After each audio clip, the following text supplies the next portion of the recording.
जी नाज़रीन मां तव्हां मूंखां टपायां हिन वक़्तु पाण नारायण खां जे पासो कुझु किलोमीटर जे दूरीअ ते आहियूं ऐं हीअ बर्फ़ जो पहाड़ या बर्फ़ हितां मथां ॻरी ऐं हिते पहुती आहे ऐं पाण मथे पहुता आहियूं। बर्फ़ जो ॻरी रही आहे ऐं हिन मां जेको पाणी निकिरी रहियो आहे इंतिहाई थधो जो एतिरे हद ताईं जो पाण हुन में हथु विझूं था त हथु बि ठरी थो वञे ऐं ज़बरदस्त थधि आहे जीअं पंहिंजी दिसंबर में बि शायदि जनवरी में बि एॾी शायदि पाण थधि न पवंदी हुजे जेका हिन थधि पइजी रही आहे।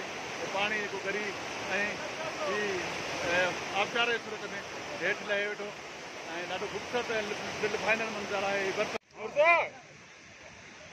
हीअ बर्फ़ जा छिप बर्फ़ जो पहाड़ ॾिसो हाणे ॻरी रही आहे ऐं पाणी जी सूरत में हिन आबशार मां निकिरी रही आहे। असां हुते थधि लाइ परेशान न आहियूं।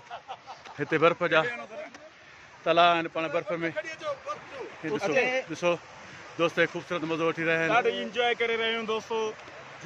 उते असां बर्फ़ लाइ परेशान हूंदा आहियूं पाणी थधो न हूंदो आहे। हिते बर्फ़ ॾिसी असां पाण परेशान थी विया आहियूं एॾी बर्फ़ लॻी पई मंज़र आहिनि छा त बर्फ़ जे मथां असां बीठा आहियूं। इहे मंज़र असां ज़िंदगी में पहिरियों दफ़ो ॾिसी रहिया आहियूं। असां पंहिंजे इलाइक़े में गर्मीअ में जेके लुखुनि में सड़ी था वञूं ऐं चवंदा आहियूं त बर्फ़ जो वटो खणी अचो पाणी थधो कयो।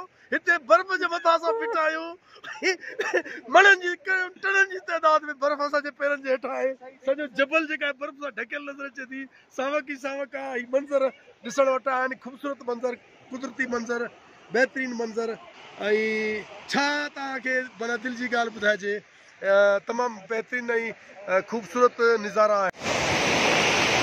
सच में हथ पेर ठारींदड़ थधि आहे ऐं तमामु घणो सीधो थिए असांखे तवको न हुई जंहिंजे करे गरम कपिड़ा पाण कोन खया आहिनि ऐं हींअर मां सचमुच ॾकी रहियो आहियां ऐं अहिड़ा शहर मां हूंदा बि ॾंद जेको आहे ठड़कनि पिया ऐं मज़र ख़ासि करे तला केॾे लिकी वियो आहे हुनखे दिलि खे असांखे सीधो थिए तमामु घणो ऐं ॾाढो सीउ जे हुजण करे हाणे पाण खे अॻिते न वधिणो पवंदो छाकाणि त हिन थधि में पाण वधीक नथा पी सघूं ऐं पंहिंजे मिज़मान खे ॾींदा इजाज़त अलाह भाई कंहिं अॻिते ख़ूबसूरत मंज़र सां गॾु तव्हां सां गॾु अलाह भाई।